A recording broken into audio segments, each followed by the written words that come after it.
Hey, Naperville, welcome back. Happy Independence Day. Hope you had a great holiday weekend. Today, we're talking about financing and what do I choose? Do I go FHA, conventional? What are all the different options to me? Todd's going to set us up. We're going to talk a little bit about that over the next few weeks. Plus, of course, the weekly numbers up next on the Naperville Real Estate Weekly Market Update. Owning a home in Naperville is about living a great life today and investing in a secure tomorrow. On this show, we're going to give you the tools to do both. Welcome to the Naperville Real Estate Weekly Market Update. Welcome back to the Naperville Real Estate Weekly Market Update. I am Chris Grano. Alongside me is Todd Gosden from Compass Mortgage. We're your hosts. Todd, how you doing this week, man? I am doing great. I'm glad to see the cool weather's here, and we're going into another great weekend. And hard to believe we're so close to Labor Day already. Where is this year gone? It is hard to believe that we're here in July. I'm writing contracts with 2022 end dates on them, which is always crazy. It's a little bit nutty, isn't it? Absolutely. Absolutely. So as I mentioned at the beginning of the show, we're going to talk a little bit today and get into just breaching the subject about different types of financing. And it's one of the questions I get from every single buyer. And it doesn't matter whether it's a first-time buyer, whether it's someone buying their third home, unless you're doing this with great regularity, meaning maybe you're buying and selling houses every couple of years. Everybody kind of wants to have a refresher on what are my options, and how does that impact my ability to get the home, and then, what my payment and things like that are going to be going forward. So Todd's going to touch on that for us today. First, we're going to jump into the numbers here. And I wanted to give a little update to Todd.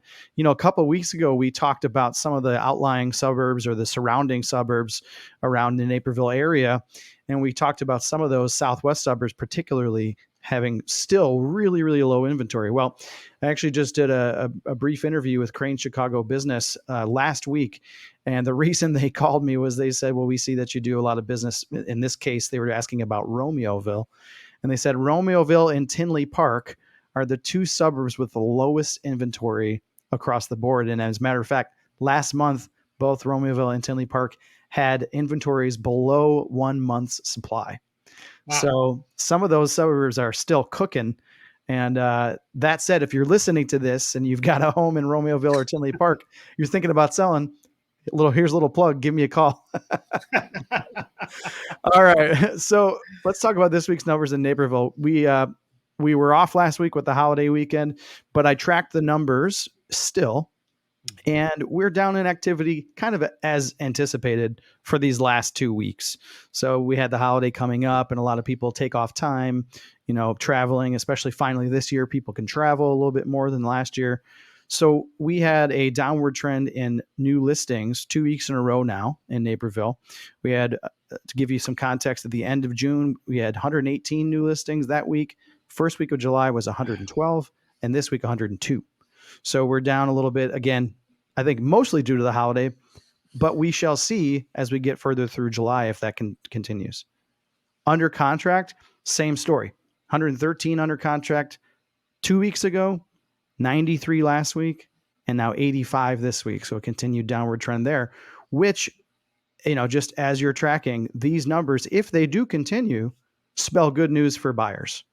Because that means that inventory is raising up a little bit. It also means that your competition is lightening up a little bit. Yep.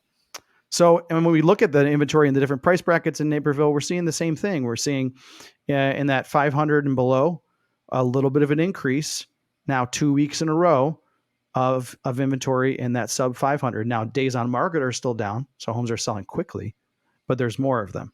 Homes in the 500 to 750, same story. Up 2 weeks in a row, 750 to 1 million, as actually down a little bit. So that particular price bracket, 750 to 1 million, is down a little. And then the 1 million plus is about the same. Wow. So if you're looking for a home under $750,000 in Naperville, I think the tide is turning. I think you're going to be happy. You're going to start to see more, and you're going to hopefully see a little bit less craziness out there. So that's good news, right, Todd? Yeah, sure. Absolutely. Inventory is coming. There's no question about it. It's just a matter of everybody being patient, and then there'll be plenty for everybody going forward. I can promise you that. Absolutely. Absolutely. And I think the people who, like you said, have been patient and what we saw last year, mainly due to COVID, was a different type of fall and winter. I think we're going to probably have a similar thing this year, where normally we see some seasonality, as Yeah. where when we get into the fall, people go back to school. You've got holidays coming up, and so we Yeah. usually see quite a bit less activity. I think the activity is going to be a little flatter this fall, and I mean that in a good way, as opposed to a big dip. I think we're going to stay more flat, which should give buyers the chance here to catch up. Sure. So, Absolutely. I agree. all right, Todd. So talk to us a little bit about financing. It's a big topic. I mean, we're going Huge. to take this in, and we talk about financing in pretty much every episode of the podcast here, but specifically in this regard, we're talking about the different types of loans. Well, And give us some insight to set us up. yeah, I think it really starts with, when I talk to someone for the first time, I think what's important to anyone who's listening to us right now is you're not choosing an interest rate, you're choosing a relationship. Right. Okay. And that, I can't even begin to tell you how critical that is. Over 25 years of people being so specific to rate, not understanding, which I'll get interest rates in a moment, how rates move and change. It starts with the relationship. And so for me, I just want to hear everyone's story, because the story is what really brings everything to color for me, right? I want to hear the story that they had the conversation with you. I want to hear their story and why they're moving or why they're buying or whatever it is they're doing. I think is important, because ultimately I tell every single client, it really doesn't matter how much house you buy. It matters where you're comfortable with that payment, right? Because all we're going to do is take your comfort level and start moving backwards into a price point that's comfortable for you, right? So many times, and over the years, oh my goodness, over the years, people come in and want these numbers. And I'm like, okay, so out of curiosity, where did that come from? Well, we saw a house and that's what we like. Okay, well, that's great. How would you say if I said to you the payment was X number of dollars? Well, I don't want that. So that's my point. The point is we always start small to go big. We have to start with the smallest piece of this, understanding the relationship, number one, but number two is understanding your need. What do you want to spend on a monthly basis that's not going to create a dent in your lifestyle, right? And I think that's the thing that most people don't realize, that little conversation, as long as it takes, is as meaningful as anything in this process, right?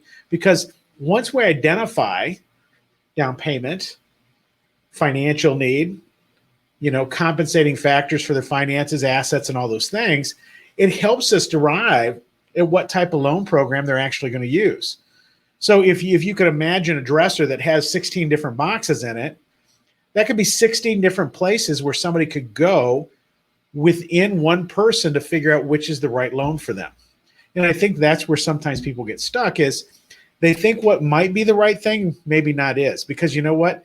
The good news is we deal with math, and math is not lying to us, okay? And so when we start putting together the math, my job is just to say, based on your need and what you're doing and all the factors that we've talked about, we're just going to line up all these opportunities for you. But now we have to have a chance to talk about how each one of those opportunities are going to impact you and which one is going to be favorable for you and saving the most money over the course of time. Now, long-term, people go, well, long-term should be 10 years.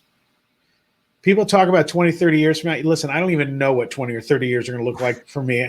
But what I do know is I have an idea in my brain of what I'm hoping the next 10 years of my life are going to look like, right?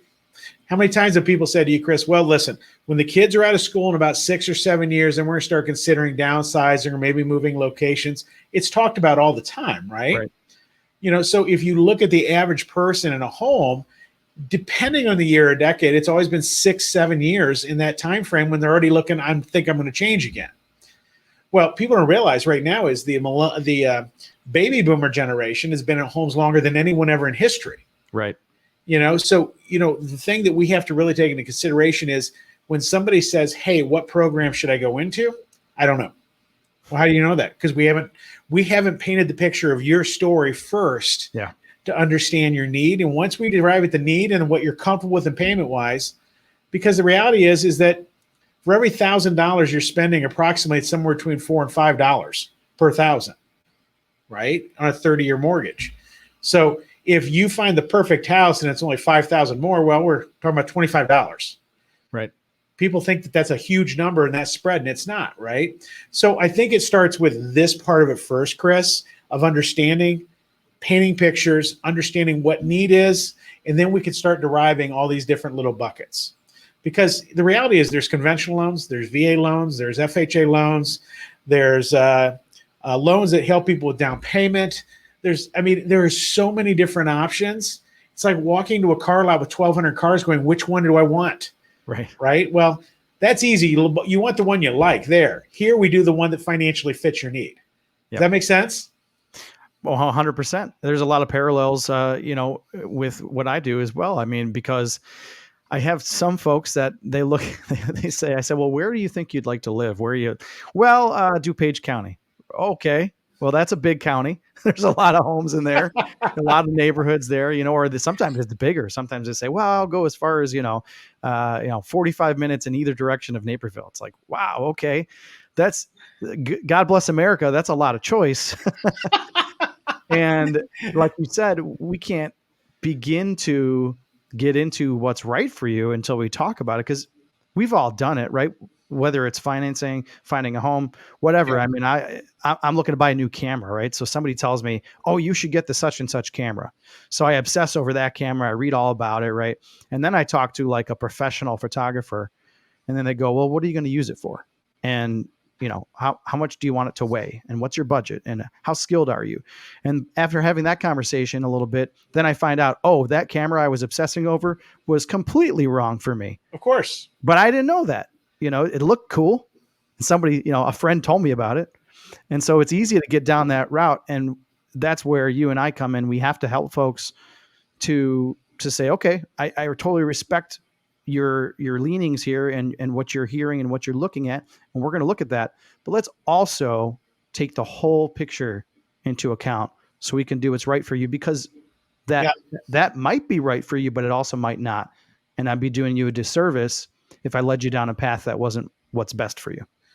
Well, and I think people really need to understand it's what they're doing. It's a journey, right? In the journey, we are supposed to walk alongside of them and assist them, not across from them, assist them in empowering them to make decisions every part of the way, because it's not our decision. Right. We're going to give you our expertise and putting you in the place and what the need is and making sure that those things all fit. It's like a nice suit, right? We're going to make sure everything fits perfectly, but we have a lot of questions to get to that point. And I think sometimes people don't bother to ask the questions or paint the pictures or help someone understand the journey, because let's just get to it.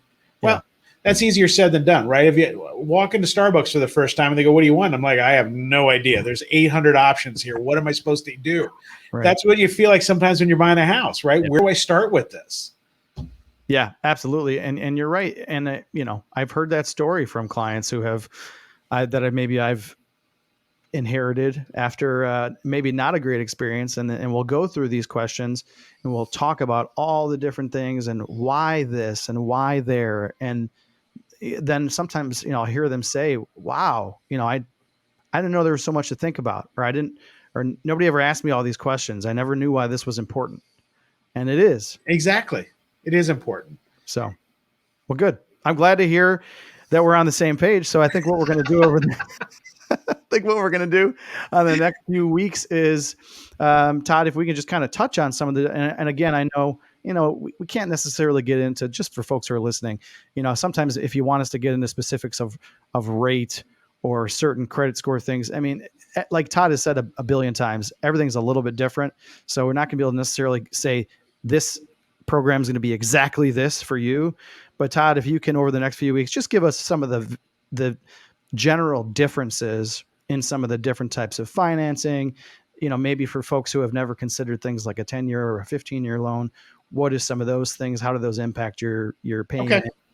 Okay. Just kind of touch on things, because I think this is a little bit of a mystery for folks. And you mentioned at the very top of the podcast, you said, it's not about numbers. It's about a relationship. It's not about a rate. It's about relationship. And I talked to someone the other day, I was talking about your company, and I said, well, what about the rate and this and that? I said, absolutely. Talk to Todd about the rate. I said, but more importantly, get a feel for what you think is going to be like working with Todd and getting this done.